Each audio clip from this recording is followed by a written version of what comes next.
Hi everyone, Sandy here with Country Craft Creations. I'm going to show you what I'll be using on this project. I'm going to be showing you how to create a mini trunk album for your 4x6 photos. Here I'm flipping through the Cartabella Let It Snow paper collection that I am going to be using. I have one sheet of each print. Uh, I'm just showing you real quick what they look like. You can use any pattern collection, paper collection that you want for your project, but this one makes a really great winter themed project for your snow pictures, skiing, etc. So in addition to the Cartabella pattern papers, I also have here the Spectrum by Authentique in the small dots and stripes, but I will be using the red here that you see right here. There's two sheets. I do need two sheets for my assembly of my trunk. You could use any color that you wanted to, but I decided to go with the red. I also have the sticker sheet from the Cartabella Let It Snow, which is a really fun collection to work with. And then I also have two sheets of this wood pattern paper from Simple Stories. And of course you will need 12 by 12. I have two chipboard to cut for your trunk box.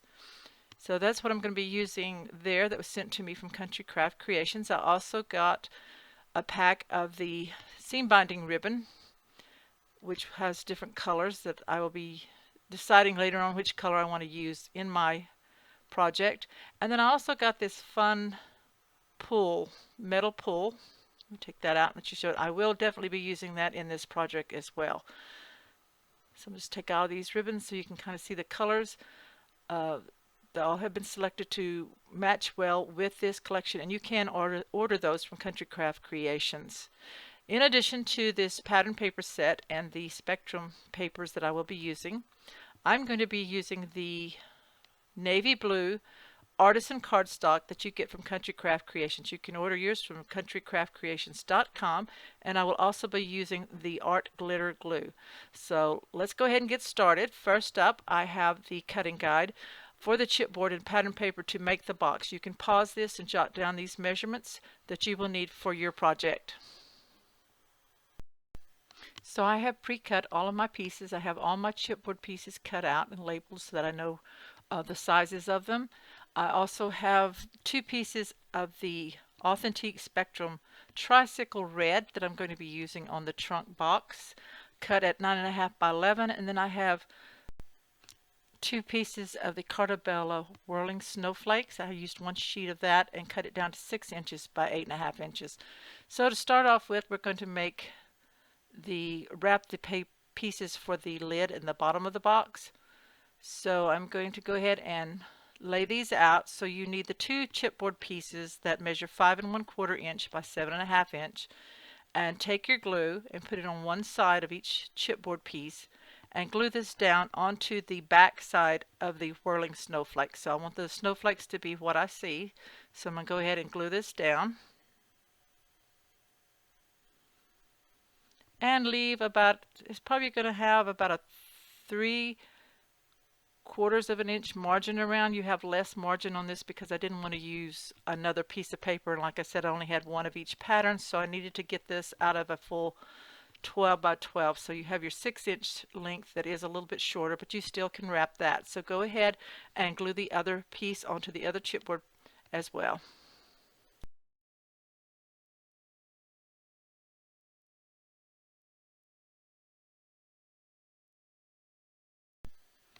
Now take your pieces that have the paper glued on, and you're just going to fold up the edge.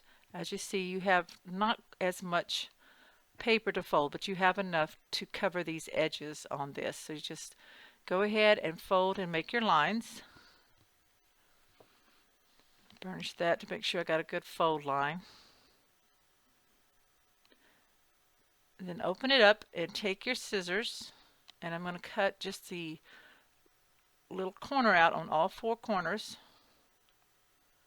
Just be careful not to cut too far into that corner tip. And then once you cut these out, then you're going to go ahead and glue the edges of the the edges of the pattern paper down onto the chipboard. Now if you wanted to wrap this with cardstock, you could instead of your pattern paper. I just wanted to go ahead and do it this way seems a little bit quicker, but if you like to mat with pattern paper and wrap with solid cardstock, that's perfectly fine for you to do that. So I'm just miter cutting by putting the base of my scissors there against the chipboard and just cutting at a little slight angle on each corner on each section of this. So go ahead and do that, and then you will glue these down onto the chipboard and repeat for the other side.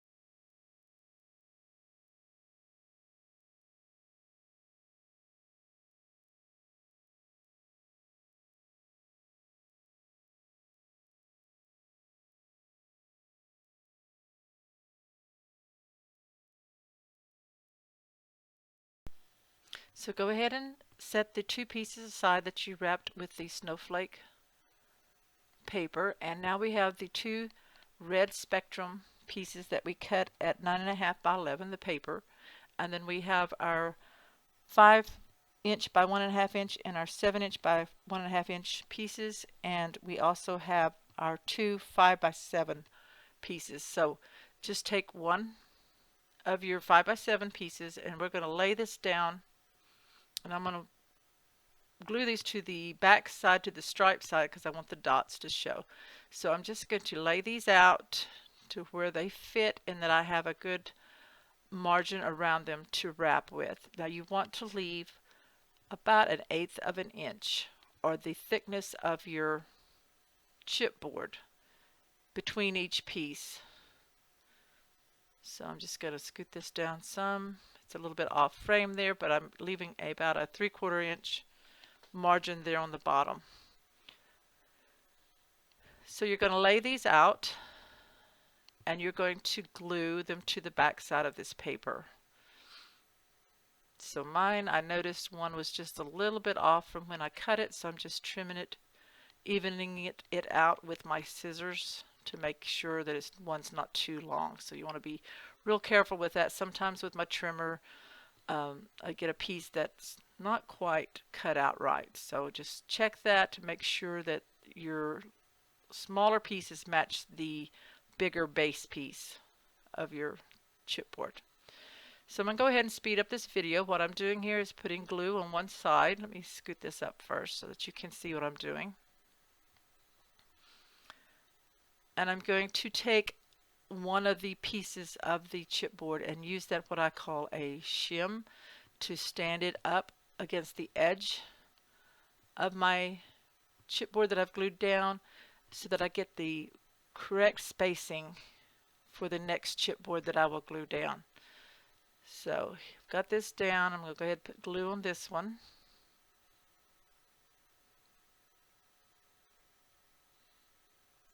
So you will end up with two pieces, two sets that are attached the same. One's going to be the top of your trunk and one's going to be the bottom of your trunk. So here I'm just laying this down. I wanted to show you real quick what I'm talking about. For your space, I'm pretty much eyeballing it, but to be sure that it's all even, I'm taking a piece of my chipboard, putting it in there and making sure everything is pushed up against it to leave that exact width there for this trunk base or the lid. So go ahead and glue all the pieces together. You will trim the paper off that's going to be wrapped on one side. You will need to trim it a little bit and then save that for perhaps later on for a mat or something. And you're going to do both sets exactly the same.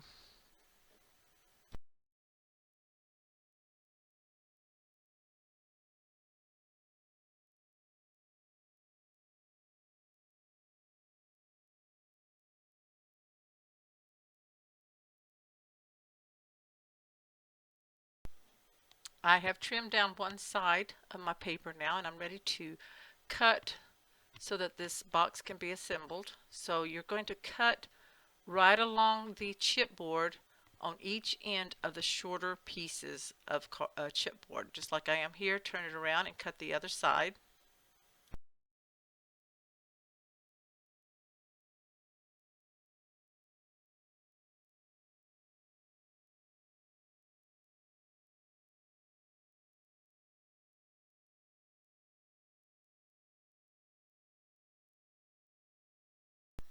Now we're ready to pull this up and assemble this box. But first let's finish our edges. So here on the short ends, I'm going to add glue to the paper and then fold that up onto the chipboard to give it a finished edge. So burnish that down.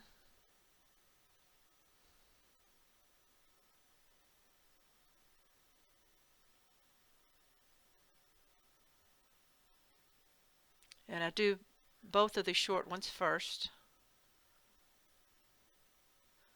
And if you need to, I didn't get this one trimmed quite close enough to the chipboard, so make sure that it is trimmed off. And if you want, you can do a little slight angle that sometimes helps with it on the inside. So I'm going to fold that down and then go ahead and take the glue. And I like to put a line of glue along the fold line and then onto the paper flap. And again, fold it over and burnish.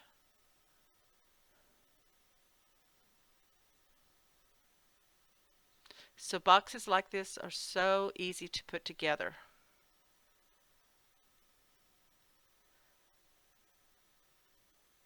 Now then, to get rid of some of the excess paper, I'm going to go ahead and trim these a little bit at an angle, the remaining ones, here at the cut line. So I've just cut a little bit away there, because you don't want a lot of bulk there in that corner. So do that on all four.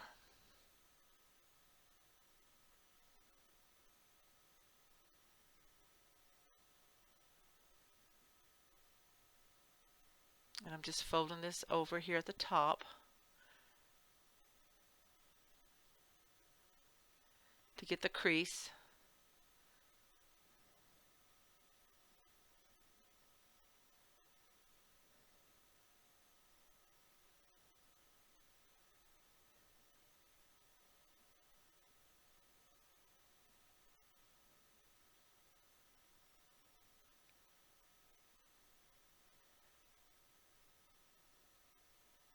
And I'm just checking the flaps.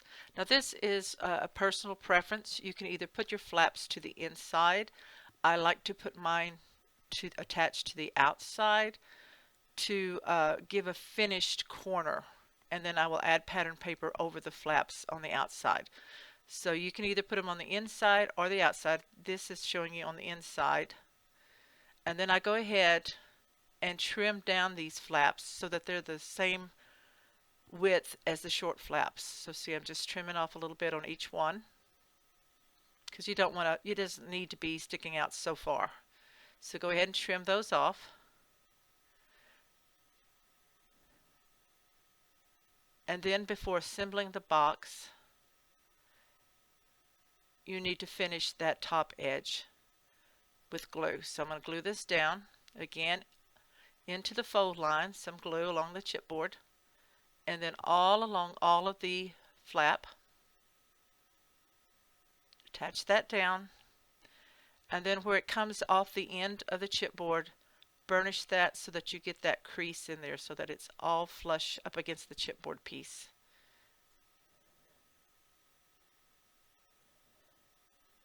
Right here, just take your bone folder, burnish in there, and get that glued down good. So that finishes that side.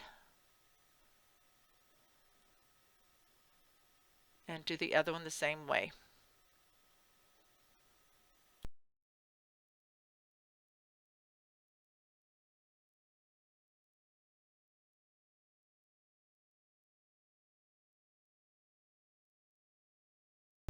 Now we're ready to pull this box together. So I'm getting a good crease line where it attaches on the corners, folding it so that it goes up against the chipboard for my flaps.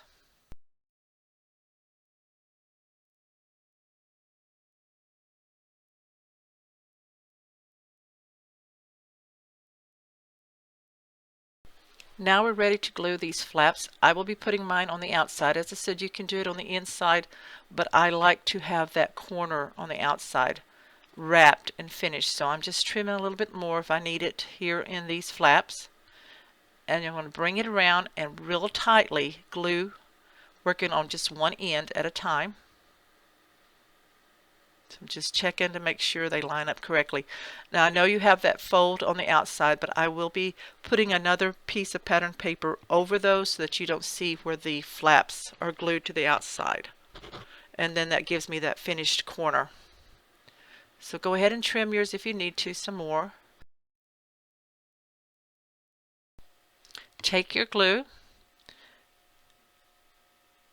and on the inside of the flap I put some glue along the chipboard fold line, then apply glue to the flap, and do this on both on the same end, right over that fold there, and then bring the sides up and glue down to the outside of the end flap or the end of the box. So just bring that over, and if you have clips you can hold it for a few minutes. If you have clips it'll make it a little quicker, so make sure you get it pulled tight and even, and then go ahead and clip it.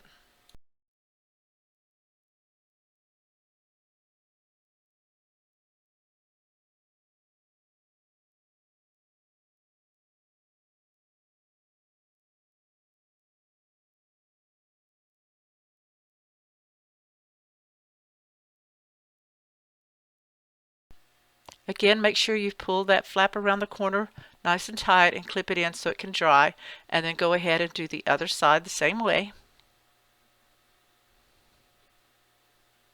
So I like to put that line of glue up against that on that chipboard so that it kind of grabs a hold there on the side. And to make it easier, go ahead and put glue on both flaps at the same time.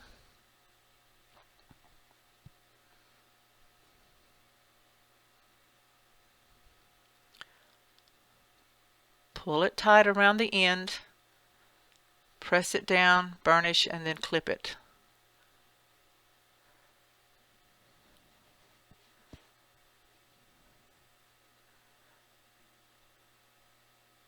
And then set it aside to let it dry. Now you will do both box pieces exactly the same. I'm not going to show you how to assemble the second one because it is the same. You will end up with two box shapes, one for the top and one for the bottom of your trunk.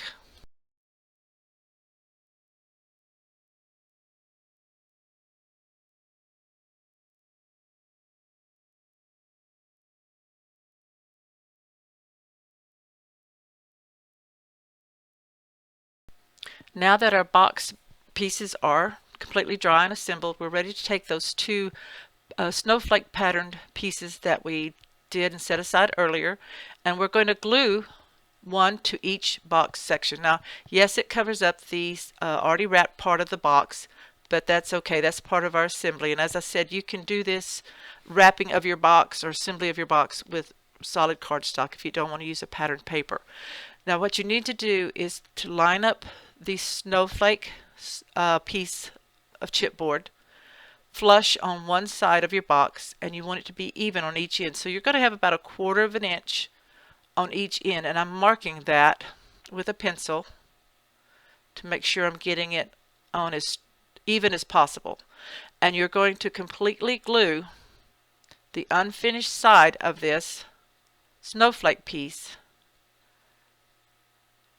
to your box. So I've decided after I marked it to go ahead and erase it, and I'm just using my ruler to make sure that I am getting it even. So I get my size and I divide that up, and again it's about 1/4 of an inch. So I'm going to mark it 1/4 inch right there so I can see the lines.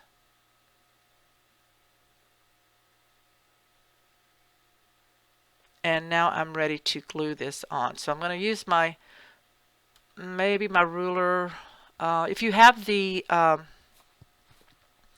scoreboard with a mat, this would make it easier. So this would be easier. You can either use your ruler to help you keep it straight or use your score pal. So what I'm going to do is push this piece in even on the left side and across the top. That way I can push this box all the way up to the top and make sure it's flush and get that glued on. So the glue is going to go on this finished side, so don't think you're doing something wrong. This is where you're going to glue it and attach this piece. This is to give the decorative lid and base a lip to make it look more like a trunk.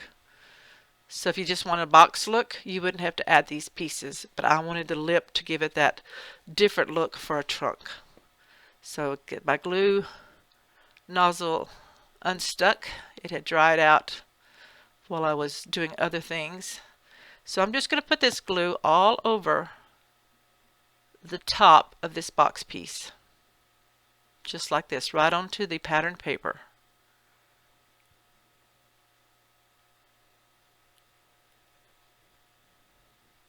And you do want a good amount, so just go ahead and squiggle that on there and then glue this down onto the unfinished side of your snowflake chipboard piece, lining it up to the pencil marks that you made and making sure that it's flush to the back. So this will give you the 1/4 inch lip on the front side and on each end. So just burnish that down in there really good, and you're going to let that dry.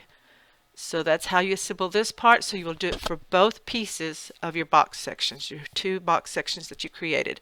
So here I have them done, and now I'm ready to attach my hinges. I'm going to use little jewelry type hinges. I think there's different kinds that you can find online or in the craft stores, just whatever hinges you can find to help you put this box together. So you're going to put 2 hinges on the back. If you wanted 3, that would be fine. You just need to line it up the best that you can. So I'm just checking my sides, everything to make sure that everything's lining up. These 2 pieces don't fit over each other. They're going to sit on top of each one another. So I'm going to take one of my hinges, and it's easier to work with 1/2 of the hinge at a time. So you're going to mark where your brads will go into the hinge. You do want to use brads on these. So I have a pin here. I'm going to line this up, put the fold of the hinge on the seam where the 2 boxes meet together, and mark your 2 top holes.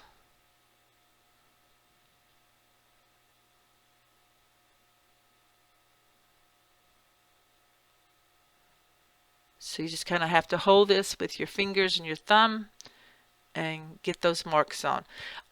Putting them on with brads gives you a little bit of wiggle room. You can kind of wiggle them around and make them straight, because you're going to then actually open up the brad prongs and make it fit and then glue it in. So I went ahead and marked all 4 of the holes for this one. And I think it'll be easier to go ahead and get this hinge on. So I am just going to use a brad piercing tool, simply because if you use your chomper, even the smallest hole can make it too big. You don't want a big hole on this, because this will make it wiggle, your hinge wiggle around too much. So you just use this, some type of piercing tool, and poke the holes where you have them marked, because you're going to use small brads to attach this, and you don't want your hole too big. So I'm going to go ahead and do this on the top and the bottom.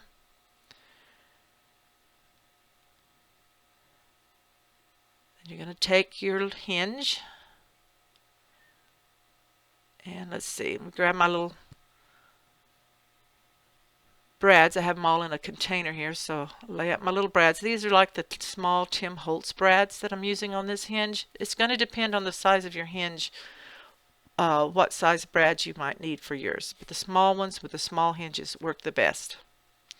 So I do apologize, but I get off camera range here because I have it in closer to me. I try to move it up so that you can see what I'm doing. So here I'm just poking the brads through the hole, through the hinge, through the holes in the chipboard. Bring them through. Make sure you turn those prongs so that they're running vertical with the edge of the box, so they're not sticking out into your top edge of your box, because you want to be able to cover this with paper. So I'm just opening up the brads, pressing them really tight to get them open. And if you have the brad tool, piercing tool, on the bottom you have that metal piece that you can use to press down. So those are attached. And see how I had them lined up? Now you're ready to attach the other half of the box.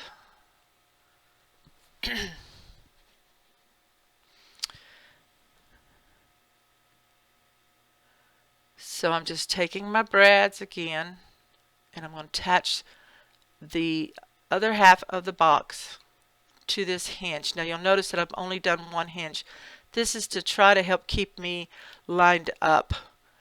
And once this one is completely attached, then I'll be able to mark the placement of the other hinge and attach it with the brads also. So I'm going to go ahead and speed this up. It's really simple. You just make sure you line it up and mark. Put your brads in. Open up the prongs really well on the inside. And then I'll show you the next step after you have both hinges on.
Okay, once you have both hinges done, you want to make sure that you secure these on the inside before you add any patterned paper. So we're going to go ahead and do this. Now I'm using the glaze, the Nouveau glaze to do this. You can use glossy accents. You could use a heavier, stronger glue. I don't think the art glitter glue, it might work, it might not be strong enough, so I'm just using this and pressing down really good, putting the glue on the prongs, on each prong, and pressing down in it. And what you want to do is leave this, add this glue on both halves, and then lay it so that it can go ahead and dry. So you want to make sure you don't open and close it a lot until those prongs have dried really good and are attached good. So go ahead and do that and then let it dry. I'm going to end video 1 here, and we'll start back up with video 2 to finish this project. So make sure you subscribe and click on the bell so you know when the next video is ready. Bye bye.